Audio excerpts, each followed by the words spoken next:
तो एक साइंटिस्ट था जिसका नाम था एफ वोलर, उसने 1862 के करीब की बात है, तो उसने एक लैब में एक साइनेट नाम के केमिकल कंपाउंड से एक ये अमाइंस वाले अमाइड कंपाउंड बना के दिखाए थे, जिसको हम यूरिया कहते हैं। तो कहानी शुरू होगी अमाइंस से। अमाइंस है क्या, कहाँ से बन रहे हैं? तो सबसे पहले ये समझो कि जो अमाइन नाम है, ये अमाइन नाम आया है एक कंपाउंड से जिसका नाम है दैट इज NH3, ठीक है, which is known as ammonia. ये अमोनिया कंपाउंड अगर हम इसके बारे में स्टडी करें तो नाइट्रोजन के पास में 3 हाइड्रोजन अटैच होते हैं और इसके पास एक होता है लोन पेयर। लेकिन अगर हम इस मॉलिक्यूल को 3D इमेजिन करें तो 3D इमेजिन करने के दौरान इसकी जो शेप है वो ऑलमोस्ट, ठीक है, एक पायरामिडल शेप में आती है, एक पायरामिडल शेप में आएगा। ये एक शेप है जो पिरामिड की तरह बनेगा, ठीक है, उसकी तरह शेप में होगा। सिमिलरली अमोनिया से हम अमाइंस कैसे कन्वर्ट करेंगे वो समझो। अगर आप एक हाइड्रोजन को हटा दें और कोई भी एक कार्बन की चेन यहाँ पे अटैच कर दें तो डायरेक्टली यहाँ से जो फॉर्मेशन होगी कंपाउंड की हम उसे कहेंगे अमाइंस। जैसे एग्जांपल के तौर पे हमने एक हाइड्रोजन को हटाकर इस NH3 वाले पार्ट में यहाँ पे हमने कोई कार्बन की चेन जोड़ दी, जैसे कोई R। ये R आपके एल्काइल ग्रुप और एराइल ग्रुप दोनों हो सकते हैं। तो यहाँ पे इस वाले कंपाउंड को अब कंप्लीटली आप एक अमोनिया से नाम बदलकर एमाइंस नाम देंगे। तो ये होते हैं एमाइंस। इनको आमतौर पे आप सिंपली ऐसे भी लिख सकते हो कि जैसे कि NH2 ऐसे करके लिखा और सिंगल बॉन्ड R, तो ये हुए आपके एमाइंस कंपाउंड। इसमें अगर आपने R की जगह एक बार CH3 जोड़ा यानी कि CH3NH2 लिखा और एक बार आपने R की जगह कोई बेंजीन लिया तो बेंजीन के साथ में NH2 जोड़ दिया, दोनों के नाम जो है थोड़ा सा डिफरेंट हो जाते हैं। इनको हम कहेंगे that is known as alkyl amine और नीचे वाले को कहेंगे आप that is known as aryl amine. तो ये इनके नाम होंगे, कॉमन नेम में इनका हम यूज करेंगे। क्लियर? अभी सिर्फ सिंपल नाम दे रहे हैं ना, एल्काइल एमाइन। एल्काइल में आपका मिथाइल, इथाइल, प्रोपाइल सब कुछ आ सकता है, वैसे इसका नाम क्या बन जाएगा, मिथाइल एमाइन, इस तरह से, ठीक है। अब इसके अलावा दूसरी चीजों को समझो कि जैसे फॉर एग्जांपल हमारे पास इनकी डिग्रीज के बारे में काफी ज्यादा प्रॉब्लम्स आएंगी। डिग्री क्या है, जैसे कि 1 डिग्री, 2 डिग्री, 3 डिग्री अमाइंस होते हैं। इसमें अगर कभी भी 1 डिग्री अमाइन का केस आए तो 1 डिग्री अमाइन के अंदर ये समझिए कि अगर आपने NH2 कंपाउंड लिया हुआ है और इसके साथ में कोई कार्बन की चेन जोड़ दी, तो अगर एक हाइड्रोजन यानी कि NH3 में से जब आप एक हाइड्रोजन हटा देते हैं और इसके साथ एक CH3 लगा दें तो वो 1 डिग्री अमाइन है। अभी तक हम क्या पढ़ रहे थे पहले 1 डिग्री वाले सब्सटेंस कि जिस कार्बन से कोई फंक्शनल ग्रुप जुड़ा हो वो कार्बन डायरेक्टली एक से जुड़ा होना चाहिए, ठीक है। लेकिन इसमें ऐसा है कि एक हाइड्रोजन को हटाने पर एक CH3 मॉलिक्यूल या फिर कोई कार्बन या फिर कोई बेंजीन, कोई भी ऐसा कंपाउंड जुड़ना चाहिए, तो आप उसे कहेंगे 1 डिग्री अमाइन। लेकिन अगर 2 डिग्री आपको बनाना है, 2 डिग्री अमाइन के केस में क्या होता है कि यहां से आपको 2 हाइड्रोजन हटाने होंगे, नाइट्रोजन के साथ में एक CH3 आ गया, कोई भी आप कार्बन का कंपाउंड ले सकते हैं, दूसरा ये CH3 आ गया और ये हाइड्रोजन। तो जब नाइट्रोजन डायरेक्टली 2 कार्बन से जुड़े तब आप उसे कहेंगे 2 डिग्री अमाइन। इसमें ऐसा नहीं है कि जिससे आप जोड़ रखे हैं किसी कार्बन को और वो कार्बन डायरेक्टली 2 से जुड़ा, इसमें ऐसा होगा। 3 डिग्री अमाइंस के केस में क्या करोगे आप कि 3 डिग्री अमाइंस वो होंगे कि जिसके अंदर जो नाइट्रोजन है आप तीनों तरफ से कोई किसी कार्बन से घिर जाए, यानी कि CH3 इधर भी है, एक CH3 इधर भी है, एक CH3 इधर भी, ठीक है। इसको कहेंगे आप 3 डिग्री अमाइन। तो यहाँ पे नाइट्रोजन डायरेक्टली 3 कार्बन से जुड़ा होगा, that is known as 3 degree amine. समझ आ गया? अब जैसे एग्जाम्पल कभी भी 1 डिग्री, 2 डिग्री, 3 डिग्री को आइडेंटिफाई है, तो मान लीजिए कि मैंने एक नाइट्रोजन कंपाउंड को ऐसे लिखा है NH2 और इसके साथ में कार्बन जोड़ा और इस कार्बन के साथ में 3 कार्बन ऐसे जुड़े हुए हैं, तो ये कितना डिग्री अमाइन होगा? ये 1 डिग्री अमाइन होगा। क्यों? क्योंकि अमोनिया गैस से, ठीक है, अमोनिया वाला जो मॉलिक्यूल था उसमें से आपने एक हाइड्रोजन को हटा के यहाँ पे रखा हुआ है। तो कुल मिलाकर अब आपको 1 डिग्री, 2 डिग्री, 3 डिग्री को आइडेंटिफाई करने के लिए जो नाइट्रोजन है उसको देखना है कि नाइट्रोजन जो है उसके पास कितने हाइड्रोजन बचे हुए हैं। अगर उसके पास 2 हाइड्रोजन बचे हुए हैं तो इसका मतलब 1 डिग्री है, अगर उस पर एक हाइड्रोजन बचा हुआ है तो वो 2 डिग्री है। अगर एक भी हाइड्रोजन नहीं है तो वो 3 डिग्री। इस तरह से कंपाउंड को समझना है, ठीक है। तो इसी तरीके से अगर डिग्री के बेस पे कोई भी कंपाउंड आए तो यहाँ पे आप उसको हैंडल कर सकते हैं। दूसरी तरफ अगर बात करें नोमेनक्लेचर की, इनके नोमेनक्लेचर, ठीक है, कॉमन नाम और दोनों आईयूपीएसी के अंदर आपको फोकस करना होगा। तो जैसे मान लीजिए आपने यहाँ पे कंपाउंड लिखा CH3NH2, तो अगर हम इसका कॉमन नाम बनाना चाहें तो कॉमन नेम के केस में हम क्या करेंगे, मान लीजिए अगर अपने को कोई कॉमन नेम लिखना है तो कॉमन नेम हम इसके लिखेंगे दैट इज मिथाइल और एमाइन, ठीक है। तो ये नाम हो जाएगा आपका मिथाइल एमाइन। ये 1 डिग्री के केस में आप ऐसे करके नाम देंगे, ठीक है।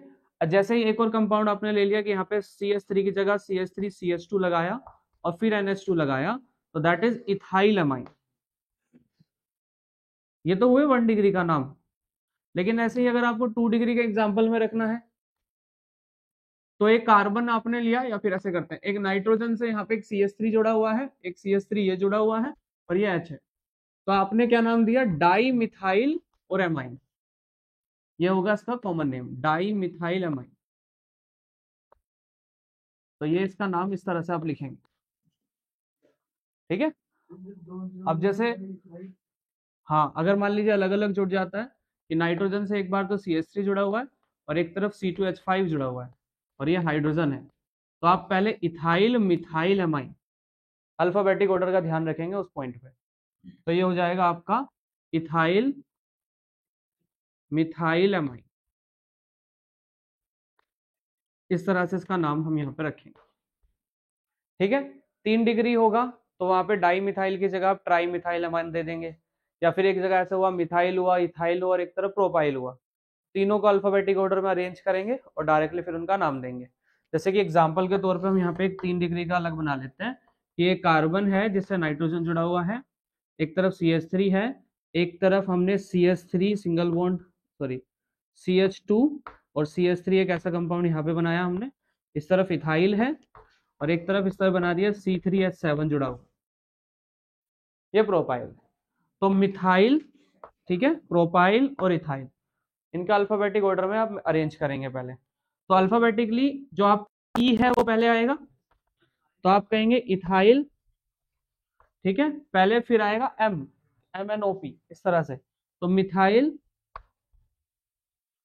और प्रोपाइल एमाइन, इस तरह से। ये कॉमन नेम का फंडा बना रहेगा। लेकिन अगर कॉमन नेम के अलावा अगर हम इनका IUPAC नेम रखेंगे तो उनका नाम का तरीका थोड़ा डिफरेंट, ठीक है। तो क्या होगा डिफरेंट, उसको अगर आगे कवर करेंगे, पहले इसको लिखो। नेक्स्ट जो है, अभी इसके IUPAC के कुछ एग्जांपल्स करते हैं पहले, ठीक है, फिर आगे चलना है। तो IUPAC के लिए हम सेम क्वेश्चंस को करेंगे थोड़ा सा, जिससे कि हमें IUPAC भी क्लियर हो जाए। जैसे अभी हमने यहाँ पे एग्जाम्पल लिया, फॉर एग्जाम्पल CH3NH2, तो इसका कॉमन नाम हमने क्या लिखा था, मिथाइल एमाइन, सॉरी NH2, तो ये आएगा मिथाइल और एमाइन। लेकिन अगर हमें इसका IUPAC बनाना है तो IUPAC में हमें इसका थोड़ा सा क्या वेरिएशन करनी है कि मिथाइल एमाइन की जगह आप इसको पूरा का पूरा लिखेंगे मीथेन, और मीथेन में ई नहीं लगाएंगे, ठीक है, और एमाइन। तो ई को आप जो है पूरा कन्वर्ट करेंगे इसमें, दैट इज एमाइन से, तो ये हो जाएगा मिथाइल अमाइन की जगह मीथेन अमाइन। ऐसे ही अगर यहाँ पे C2H5 लिखा होता और NH2 आप लिखते तो वहां पे हो जाता इथेन अमाइन,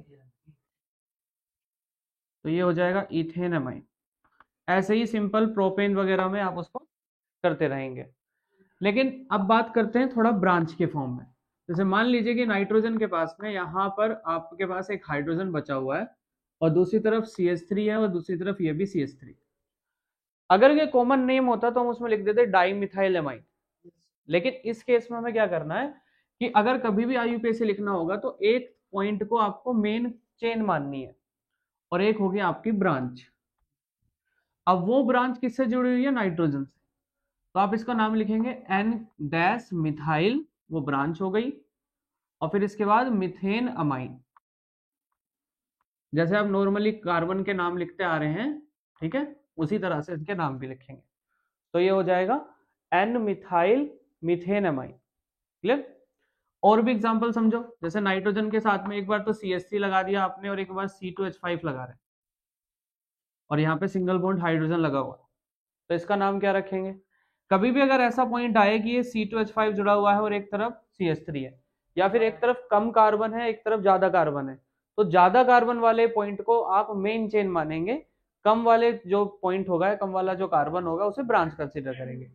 यानी कि ये होगा आपका मिथाइल, तो N के साथ में हुआ मिथाइल और इथेन अमाइन,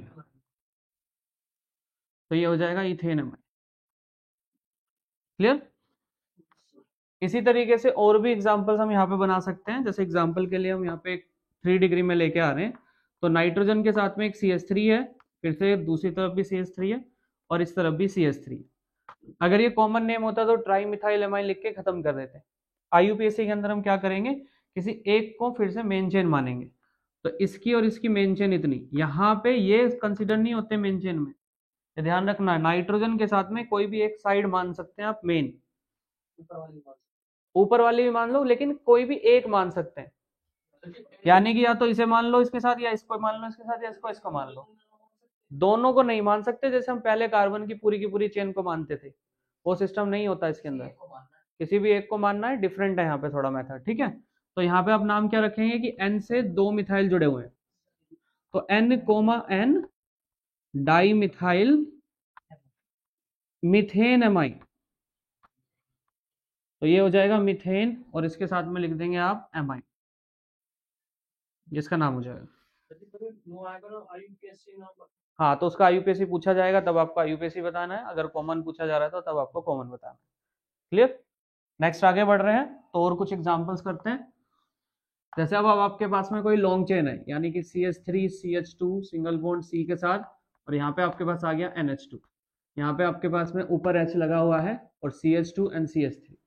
यहाँ अब हमने थोड़ा बड़ा कार्बन चेन बना दिया, तो ऐसी स्टेट में आप क्या करेंगे, NH2 को, ठीक है, कंसिडर करेंगे अमाइंस की फॉर्म में। तो अब यहाँ पे कौन से नंबर पे आपका अमाइन लगा हुआ है ये समझिए। या तो आपके पास दूसरा तरीका क्या है कि आप N के साथ में किसी एक चेन को ले लें, फिर उसके बाद दूसरी को उसे ब्रांच बना दें, लेकिन वो ब्रांच तब बनती जब नाइट्रोजन के साथ निकलता वो काम। अब नाइट्रोजन खुद एक ब्रांच है इस टाइम पे, तो ऐसी स्टेट में आप क्या करेंगे, इसको पूरे के नाम क्या देंगे आप, 5 कार्बन है, ठीक है। अब एक बार और बता रहा हूं, ध्यान से सुनो। अगर यहाँ पे NH2 है, NH2 के केस में अगर यहाँ पर आपको एक चेन माननी थी, मतलब आप क्या सोच रहे हैं कि हम तो इसे एक तरीके से मेन चेन मान लेते हैं, फिर इसको ब्रांच मान लेंगे। भाई ब्रांच इसे तब मानते हैं जब ये नाइट्रोजन से जुड़ता, अब ये अकेला खुद एक क्या है, मेन चेन है। ब्रांच तब कंसीडर करोगे ऐसे केस में जब नाइट्रोजन से निकली होंगी वो ब्रांचेस। अभी मेन ब्रांच क्या है, उसी से आपका नाइट्रोजन जुड़ा हुआ है, तो ऐसी स्टेट में आप नाम क्या रखेंगे, दैट इज ये हुआ 5 कार्बन है, 1 2 3 4 5, तो पेंटेन हो गया। और पेंटेन के लिए डैश कौन से नंबर पे आपका अमाइन है, 1 2 3 4 और 5 डैश 3 डैश अमाइन, तो इस तरह से हम नाम लिखेंगे।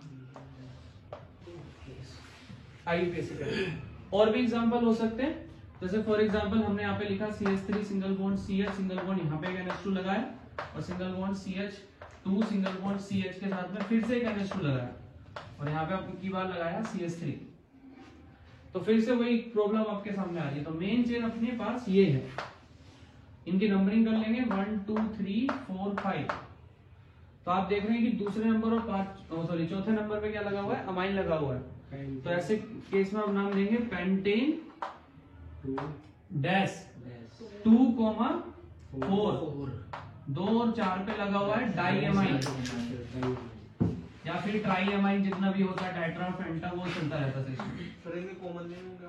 कॉमन नेम के अंदर इसके आप क्या नाम रखोगे, किसी भी एक कार्बन के चेन के लिए तो पहले 2 अमाइन लगे हुए हैं, तो अब उसके केस में हम क्या करते हैं, एन मिथाइल अमाइन, जैसे इथाइल मिथाइल ये प्रोसेस होना चाहिए था इसके केस में, तो यहाँ पे पहले इसको इथाइल मिथाइल के हिसाब से क्या करोगे, पेंटाइल बन रहा है, लेकिन एक एक कार्बन के इस स्टेट में लो, तो इसका कॉमन नेम और IUPAC नेम ऑलमोस्ट सेम ही बनेगा।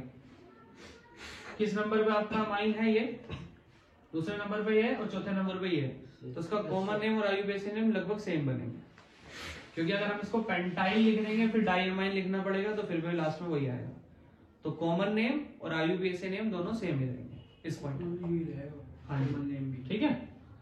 आगे देखो बेंजीन वाले कुछ हैं।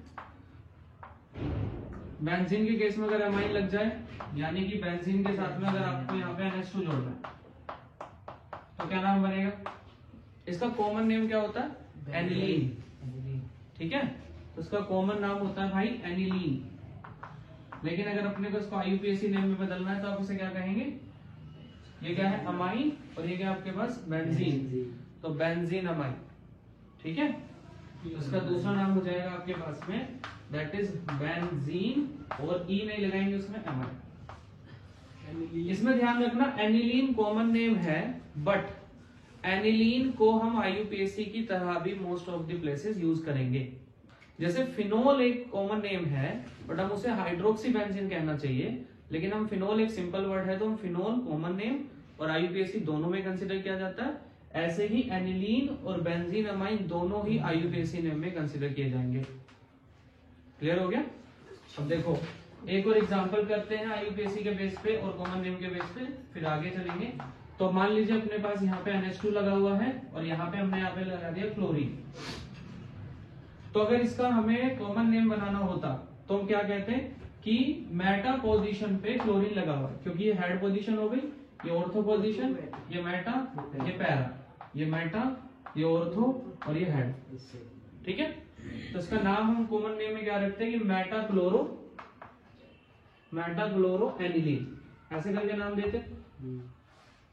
लेकिन अगर अपने को IUPAC लिखना है तो क्या लिखेंगे? 1 2 3, संख्या मेटा ऑर्थो में नहीं कहेंगे, संख्या में कहेंगे, यानी कि नंबर्स में 1 2 3। तो अब नाम आप कहेंगे कि 3 क्लोरो एनिलीन या फिर बेंजीन अमाइन,